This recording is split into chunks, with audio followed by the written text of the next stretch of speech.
আসসালামু আলাইকুম ওয়া রাহমাতুল্লাহি ওয়া বারাকাতুহু।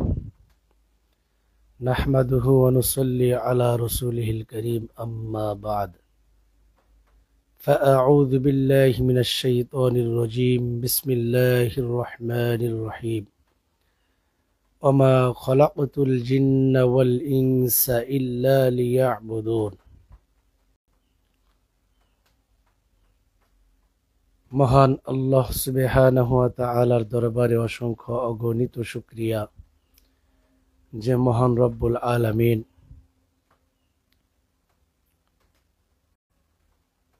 আজকে 1 ফেব্রুয়ারি 2025 সাল পর্যন্ত বাঁচিয়ে রেখেছেন। শুকরিয়া আদায় করে আলহামদুলিল্লাহ।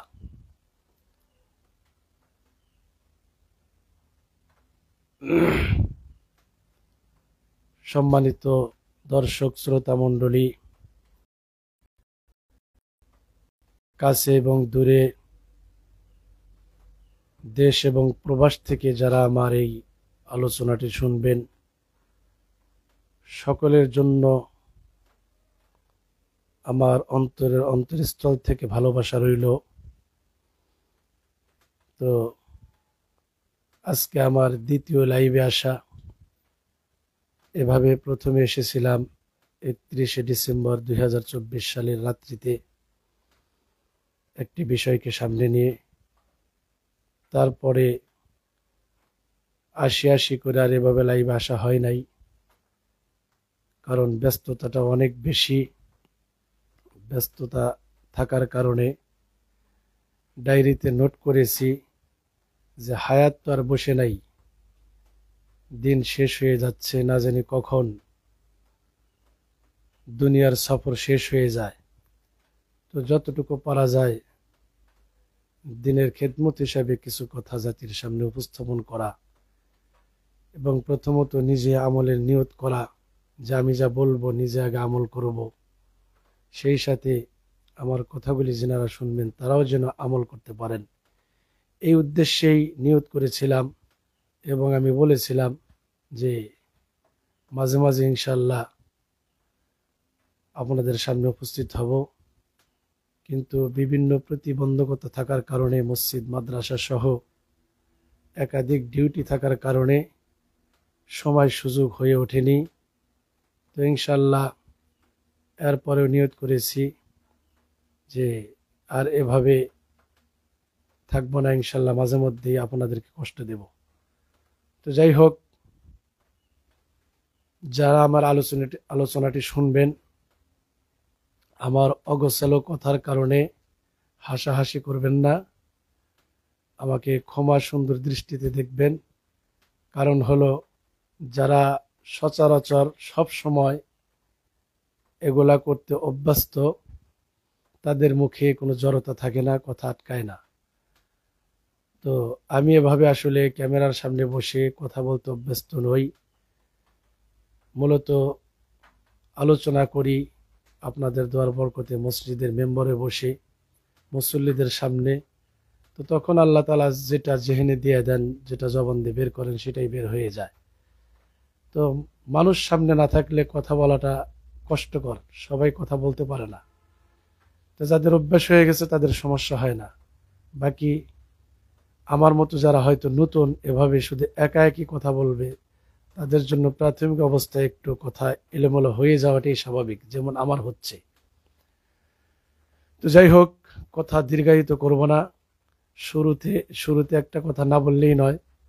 আমরা বর্তমানে এই 2025 সালের ডিজিটাল যুগে এসে এমন ডিজিটাল হয়ে গেছি, লম্বা সময় কোনো কিছু আমরা শুনতে বা দেখতে রাজি নই। যার কারণে ফেসবুক কর্তৃপক্ষ রিলস নামে একটা অপশন করেছে, যার টাইম হলো 90 সেকেন্ড, অর্থাৎ 1.5 মিনিট। তো এই 1.5 মিনিটও আমরা ধৈর্যের সাথে অনেক সময় গুরুত্বপূর্ণ কথা শুনতে পারি না। তারপরে বিজ্ঞ উলামা ইকরামদের লম্বা চড়া আলোচনা আমরা শুনতে ব্যস্ত নই। ওই কাটিং কইরা ইউটিউবার যারা আছে, মিডিয়া কর্মী যারা আছে, তারা কাটিং কইরা মূল কয়েক মিনিটের একটা কথা, আকর্ষণীয় কথা ছেড়ে দেয়। ওটাই আমরা পুরাপুরি শুনতে পারি না, আমাদের সুযোগ হয় না, শুধু স্ক্রল করতে থাকি, টানতে থাকি, উপর দিকে টানতে থাকি। এটাই হলো বর্তমান প্রজন্মের অধিকাংশ মানুষের মোবাইল ব্যবহার করার কোয়ালিটি সিস্টেম। এজন্য আমি নিয়ত করেছি লম্বা কথা বলবো না, লম্বা কথা বললে আপনারা পজিটিভ নেবেন না, হয়তো নেগেটিভ নেবেন। আর আসলে কথা লম্বা করার চাইতে গুরুত্বপূর্ণ পয়েন্টে যদি কিছু কথা বলা যায় আর সেটা শোনা যায়, আমল করা যায়, তাহলে ফায়দা অনেক। আর কথা অনেক লম্বা বললাম, শুনলামও আমল করলাম না, কিংবা শুনতেই পারলাম না বেশি লম্বা হওয়ার কারণে, তো ফায়দা হলো না। তো যাই হোক, আজকের টপিক হলো সময়ের গুরুত্ব। দেশ এবং প্রবাস থেকে যারা আমার আলোচনা শুনবেন, সকল ঘরানার, সকল শ্রেণীর, সকল ধর্মের মানুষদের প্রতি লক্ষ্য রেখে কথাগুলি বলছি। সেটা হলো, আমি আপনি দুনিয়াতে এসেছি, আল্লাহ তাআলা পাঠিয়েছেন বড় মেহেরবানি করে। তো কে কয়দিন বাঁচবো, কার কয়দিন হায়াত আছে, কেউ বুকে হাত দিয়ে বলতে পারবো না যে আমি দুনিয়াতে এই কয়দিন বেঁচে থাকবো। একটি কমন কথা আমরা সকলেই জানি যে পৃথিবীর ভুরি ভুরি ইতিহাস, যে নাতি চলে যাচ্ছে দাদার কাঁধে উঠে, ছেলে চলে যাচ্ছে, বাবা ছেলের লাশ খাটে উঠিয়ে নিয়ে যাচ্ছে, তো বাবা থেকে যাচ্ছে, দাদা থেকে যাচ্ছে, কিন্তু নাতির ভূমিকায়, ছেলের ভূমিকায় যারা ছিল তারা দুনিয়া ছেড়ে চলে যাচ্ছে। কত মানুষ মরণ কামনা করতেছে, তারপর মৃত্যুবরণ করতে পারতেছে না, হচ্ছে না, বিভিন্ন কষ্টের কারণে, বয়স বেশি হওয়ার কারণে, অসুস্থতার কারণে।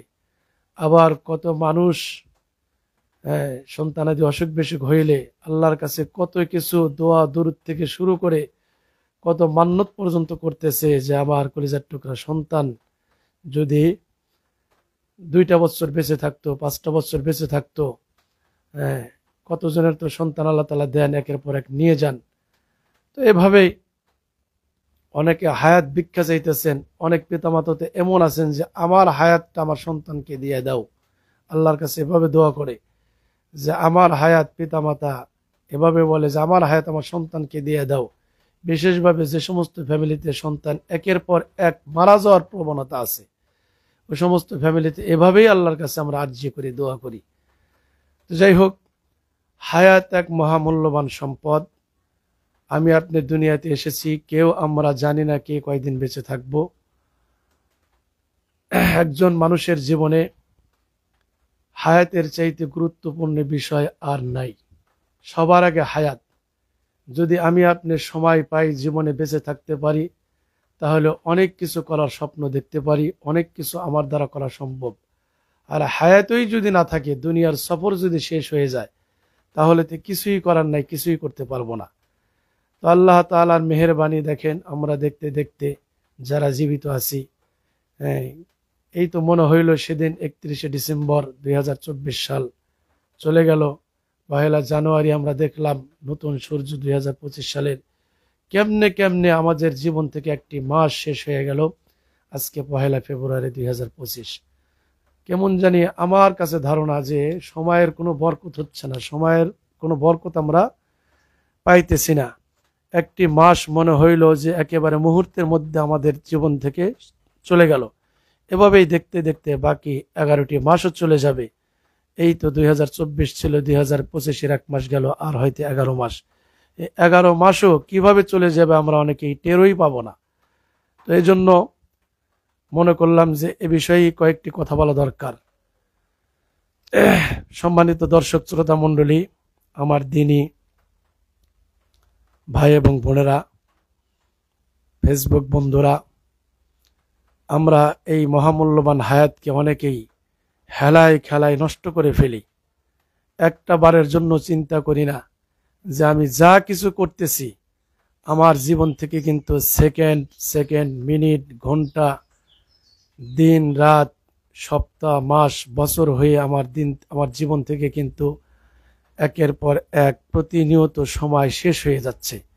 আমি যত আমার জীবন থেকে সময় শেষ হয়ে যাচ্ছে, আমি ততই কবরের নিকটবর্তী হচ্ছি। তো আমার জীবন যতক্ষণ বাকি আছে, ততক্ষণ আমি ইচ্ছা করলে দুনিয়াতে ভালো করতে পারবো, খারাপও করতে পারবো, সময়কে কাজেও লাগাতে পারবো, আবার সময়কে নষ্টও করতে পারবো। কিন্তু আমার দুনিয়ার জীবন শেষ হয়ে গেলে ভালো এবং মন্দ কোনোটাই করতে পারবো না। এজন্য আমাদের উচিত হবে আমাদের ঠান্ডা মাথায় আমরা চিন্তা করব যে আমি সময়টাকে কিভাবে কাটাইতেছি। অনেক আল্লাহর বান্দা আছে যে সময়কে এত এত কাজে লাগাইতেছে যে সময়কে কাজে লাগাইতে লাগাইতে সে হয়রান পেরেশান। 24 ঘন্টার মধ্যে অনেক আল্লাহর বান্দা পৃথিবীর জমিনে আছে যে যাদের ডিউটি প্রায় 17-18 ঘন্টা হয়ে যায়, 20 ঘন্টা পর্যন্ত অনেকে ডিউটি করেন, 4-5 ঘন্টা রেস্টের টাইম পান। আবার এর বিপরীত অনেক আল্লাহর বান্দা আছে যে কোনো কাজই তার নাই, শুধু মোবাইলে চ্যাটিং, বিভিন্ন গুনাহ মোবাইলের মাধ্যমে, সরাসরি ডাইরেক্ট ইনডাইরেক্ট গুনাহের মধ্যে হাবুডুবু খেয়ে মহামূল্যবান সময় হায়াত নষ্ট করতেছে। রাতের পর রাত, দিনের পর দিন, একটাবারও হুঁশ ফিরতেছে না যে আমার সময়টা কিভাবে আমি নষ্ট করতেছি। আমার জীবন থেকে এই যে এক একটি সেকেন্ড চলে যাচ্ছে, আমি মরে গেলেও, জীবন শেষ করে ফেললেও তো আমার চলে যাওয়া সেকেন্ডটা আমি আর কোনোদিন ফিরে পাবো না। এই যে আমি আপনাদের সামনে আজকে কথা বলতেছি, এটাও কিন্তু আমার হায়াত থেকেই শেষ হয়ে যাচ্ছে। আমি কি এই সময় জীবন আর ফিরে পাবো না পাবো না? এজন্য সকলের উদ্দেশ্যেই কথা, সেটা হলো আমরা যে যেখানে আছি, যা কিছু করি, ছাত্র, শিক্ষক, ব্যবসায়ী, শ্রমজীবী, কৃষক, শ্রমিক ইত্যাদি, আমরা যে যে পেশায় আছি, যে যেটা করতেছি, সকলের উচিত আমাদের এই মহামূল্যবান হায়াত নামক, সময় নামক গুরুত্বপূর্ণ জিনিসটিকে আমরা হেলায় খেলায় অনর্থক নষ্ট করব না। আমরা যে যতটুকু ব্যস্ত আছি, চেষ্টা করব আমাদের জায়গা থেকে আরো একটু ব্যস্ততা বাড়ানোর জন্য, বিশেষভাবে ইসলামের খেদমতের জন্য একটু ব্যতিব্যস্ত হওয়া। অনেকে তো আছে শুধু দুনিয়া দুনিয়া দুনিয়া দুনিয়া করতে করতে জীবন শেষ করে দিচ্ছে। না, আমি আয়াতে কারিমা পড়েছিলাম, আল্লাহ তাআলা বলেন, ওমা খলাকুতুল জিন্না ওয়াল ইনসা ইল্লা লিয়াবুদুন। আল্লাহ তাআলা শুধুমাত্র কেবলমাত্র দুনিয়া কামাই করার জন্য আমাদেরকে পাঠান নাই, আল্লাহ তাআলা পাঠিয়েছেন তো তার ইবাদত বন্দেগী করার জন্য। আমরা দুনিয়াতে এসেছি, আল্লাহ তাআলা আমাদেরকে পাঠিয়েছেন। আর দুনিয়া মাজরাতুল আখিরা, দুনিয়াকে বলা হয়েছে পরীক্ষার হল স্বরূপ। তো আল্লাহ তাআলা দুনিয়াতে পাঠিয়েছেন আমাদেরকে ইবাদত বন্দেগী করে পরীক্ষা দেওয়ার জন্য। আমি আপনি আপনার হায়াতি জিন্দেগিতে বেশি বেশি নেক আমল করে যেন আল্লাহ তাআলা এবং আল্লাহর রাসূলকে খুশি করতে পারি। আর খুশি করতে পারলেই মরার পরে আল্লাহ তাআলা চির সুখের জান্নাত আমাদেরকে দিয়ে দিবেন। তো এজন্যই আল্লাহ তাআলা আমাদেরকে পৃথিবীতে পাঠিয়েছেন। তো আমরা ইনশাআল্লাহ শুধু দুনিয়া দুনিয়া করব না, আখেরাতের কাজগুলি আগে রাখবো, সামনে রাখবো, তারপরে দুনিয়া। আর এখানে না বললেই নয়, যদি আমি আপনি সকলেই দুনিয়ার কাজগুলিকেও রাসূল করিম সাল্লাল্লাহু আলাইহি সাল্লামের সুন্নাত তরিকা মোতাবেক করতে পারি, তাহলে দুনিয়ার প্রতিটি কাজও আখেরাতের কাজ হয়ে যাবে।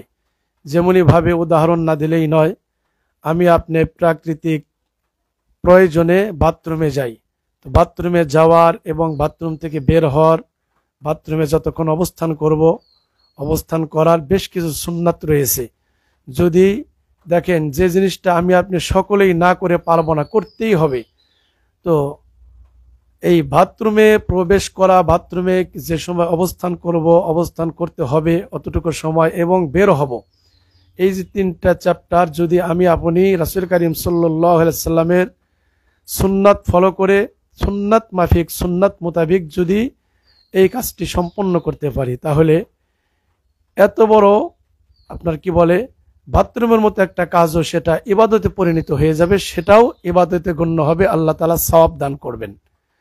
ঠিক এর বিপরীত হলো, যত ভালো কাজই করি না কেন, যদি সে ভালো কাজটা সুন্নাতের খেলাফ হয়, তাহলে সেখানে কোনো সওয়াব হবে না। এজন্য আমরা দুনিয়া অবশ্যই করব। উলামা ইকরামও দুনিয়া করেন, মসজিদে চাকরি করে মসজিদের বেতন নেন, মাদ্রাসায় ছাত্রদের পড়িয়ে আমরাও বেতন নেই ইত্যাদি। তো এভাবে উলামা ইকরামও দুনিয়া করেন, কিন্তু তারা আখিরাতকে সামনে রাখেন। আমরাও ইনশাআল্লাহ যারা মসজিদ মাদ্রাসায় ইমামতি কিংবা শিক্ষকতা করি না, তাই বলে যে আমরা সওয়াব অর্জন করতে পারবো না, না। ব্যবসায়ী ভাই ব্যবসা বাণিজ্য করবে, সে তার ব্যবসা বাণিজ্য করবে, ব্যবসা বাণিজ্য করার জন্য মাসআলা মাসাইল রয়েছে।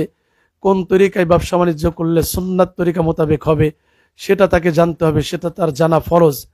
তদ অনুযায়ী জেনে যদি সে ব্যবসা বাণিজ্য করতে পারে, তো সে লক্ষ কোটি টাকার বিজনেস করলে, ব্যবসা করলেও তার দুনিয়ার পাশাপাশি তার ব্যবসা বাণিজ্য সব আখেরাতের হয়ে যাবে, সওয়াবে পরিণত হবে। ঠিক একজন ব্যাংকার, চাকরিজীবী, অথবা কোনো প্রবাসী ভাই বিদেশে থাকেন, চাকরি করেন ইত্যাদি, যে যেখানেই যে কর্মজীবনী আপনি বেছে নিয়েছেন অথবা আল্লাহ তাআলা আপনার রিজিক রেখে দিয়েছে, যদি সুন্নাতের গণ্ডির ভিতরে থেকে কাজ করতে পারি আমরা, যে রাসূল করিম সাল্লাল্লাহু আলাইহি সাল্লামের সুন্নাত মোতাবেক প্রতিটি কাজ করব, তো তাহলে একজন কৃষক থেকে শুরু করে বড় একজন বিজনেসম্যান থেকে শুরু করে একজন চাকরিজীবী থেকে শুরু করে এমনকি একজন দিন মজুর, খেটে খাওয়া ভ্যানওয়ালা, ঠেলাওয়ালা, রিক্সাওয়ালা, এমনকি বলতে গেলে একজন মুচিও যদি সে সুন্নাত তরিকা মোতাবেক জুতা সেলাই করতে পারে, আমার মা বোনরা যদি রান্না বান্নার কাজ করে সেটাও যদি সুন্নাত মোতাবেক রান্না বান্নার কাজ করতে পারে, তাহলে এই রান্না বান্না করতেই হবে, পরিবারের চাহিদা এটা। তো তাহলে এক কথায় প্রতিটি দুনিয়ার কাজ যদি আমি আপনি সকলেই সুন্নাতের মধ্যে থেকে করতে পারি, তাহলে দুনিয়ার প্রতিটি কাজও আখিরাতের কাজ হয়ে যাবে, এবং দুনিয়ার কাজ তো হবেই হবে, সেই সাথে আল্লাহ তাআলা ইবাদত হিসেবে গণ্য করবেন, সওয়াব দান করবেন। এজন্য আর কথা দীর্ঘায়িত করব না, লম্বা সময় হয়ে গেছে, আপনাদেরকে বিরক্ত করব না। ইনশাআল্লাহ এরপরে আরো শর্টকাটে গুরুত্বপূর্ণ এক একটি বিষয়কে নিয়ে সামনে আসার চেষ্টা করব। আজকের টপিক যেটা ছিল সময়ের গুরুত্ব, হায়াতের গুরুত্ব, আমরা ইনশাআল্লাহ সকলেই উপলব্ধি করব, ঠান্ডা মাথায় ভাববো যে আমি কি করে আমার সময়টা নষ্ট করতেছি। এমনকি আমি যদি বলি আমার ভাষায়, আমার ক্ষুদ্র জ্ঞান অনুযায়ী, যে 24 ঘন্টা পরে যদি আমি ঠান্ডা মাথায় একটু চিন্তা ভাবনা করি, যখন আমি ঘুমাতে যাই, যে আজকে দিন এবং রাত আমি কিভাবে কাটাইলাম, গতকাল রাত আজকের দিন আমি কিভাবে কাটাইলাম, 24টি ঘন্টা আমার দিন থেকে তো শেষ হয়ে গেল। একটু হিসাব মিলাই যে আমি এই 24 ঘন্টার মধ্যে কয়টি ভালো কাজ করেছি, কয়টি খারাপ কাজ করেছি, কয়টি সওয়াবের কাজ করেছি, কয়টি গুনার কাজ করেছি। যদি এভাবে প্রতিদিন আমি আপনি একটা নিজের হায়াত, নিজের জিন্দেগির সঙ্গে প্রতিদিন একটা অডিট করে মিলাই, তাহলে দেখা যাবে আপনি আপনার সকলের চোখ খুলে যাবে। দেখা যাবে এক সপ্তাহের মধ্যে দেখা যাবে আমার সওয়াবের, নেকের পাল্লা কতটুকু, গুনাহের পাল্লা কতটুকু। তো এভাবে আমি আপনি আর হেলায় খেলায় মহামূল্যবান সময় কেউ নষ্ট করব না। আমরা প্রতিটি সেকেন্ড, মিনিট, ঘন্টা, দিন, সপ্তাহ, মাস, বছরের মূল্যায়ন করব। কে কখন কবে দুনিয়া থেকে হারিয়ে যাই। আমি আপনি দুনিয়াতে চিরকাল কেউ থাকতে পারে না, আমি আপনিও থাকতে পারবো না। তো যতক্ষণ সময় বাকি আছে, যতটুকু করা যায় যার যার জায়গা থেকে আমরা ইনশাল্লাহ আমাদের মহামূল্যবান হায়াতকে, আমাদের সময়কে গুরুত্ব দেব এবং বেশি বেশি নেক কাজ করার চেষ্টা করব। দুনিয়ার ব্যস্ত জীবন আমাদের প্রয়োজন। তো দুনিয়ার কাজ করতে গেলে আমরা ইনশাল্লাহ সব সময় চেষ্টা করব যে দুনিয়ার কাজগুলি আমার সুন্নাত তরিকায় হচ্ছে কিনা, সুন্নাতের বাহিরে হচ্ছে কিনা। যদি সুন্নাতের বাহিরে ইতিপূর্বে কাজগুলি করে থাকি, আজকে থেকে নিয়ত করবে ইনশাল্লাহ আমার দুনিয়ার প্রতিটি কর্ম, প্রতিটি কাজ আমি সুন্নাত অনুযায়ী করব। আর একটা বিষয় না বললেই নয়, যখন কোনো মানুষ সুন্নাত তরিকায় দুনিয়ার কোনো কাজ করবে, তখন সে মানুষের সাথে প্রতারণা, বাটপারি, সিটারি এগুলা করতে পারবে না। যেমনি ভাবে একজন দোকানদার যখন সে সুন্নাত তরিকায় ব্যবসা করতে যাবে, তখন সে খাবারের মধ্যে ভেজাল মিশাইতে পারবে না, সে দাম নিয়ে 9-6 করতে পারবে না। তখন সে সুন্নাত তরিকায় ব্যবসা বাণিজ্য করলে জাতি তার মাধ্যমে উপকৃত হবে। এমনি ভাবে প্রতিটি বিষয় যদি সুন্নাত অনুযায়ী কাজ করতে পারি, তাহলে আল্লাহ তাআলা যে ইবাদত হিসেবে গণ্য করবেন, কখন করবেন? তো যখন ধোঁকাবাজি, প্রতারণা, বাটপারি, সিটারি আমার কাজের মধ্যে থাকবে না। কারণ আল্লাহ রাসূল সাল্লাল্লাহু আলাইহি সাল্লামের কোনো কাজের মধ্যে কোনো ফাঁকিবাজি, ধোঁকাবাজি নাই। তো ইনশাআল্লাহ আর কথা লম্বা করব না, আমরা সকলেই খেয়াল করব, আমাদের সময়কে গুরুত্ব দেব এবং দুনিয়ার প্রতিটি কাজ সুন্নাত অনুযায়ী করার চেষ্টা করব। সেই সাথে আমরা সুযোগ পেলেই আখিরাতের কাজটাও বেশি বেশি করার চেষ্টা করব। আল্লাহ তাআলা আমাকে সহ যিনারা আমার এই কথাগুলি শুনবেন, দেখবেন, সবাইকে সময়ের গুরুত্ব পুরাপুরি দেওয়ার তৌফিক দান করুক। আমাদের হায়াতে জিন্দগিকে বেশি বেশি নেক কাজে লাগানোর তৌফিক দান করুক। ওমা তৌফিকি ইল্লা বিল্লাহ। সকলের সুস্বাস্থ্য, সুন্দর জীবন, কল্যাণময় জীবন, দুনিয়া এবং আখিরাতের উভয় জগতের কল্যাণ কামনা করে শেষ করছি। আসসালামু আলাইকুম ওয়া রাহমাতুল্লাহ।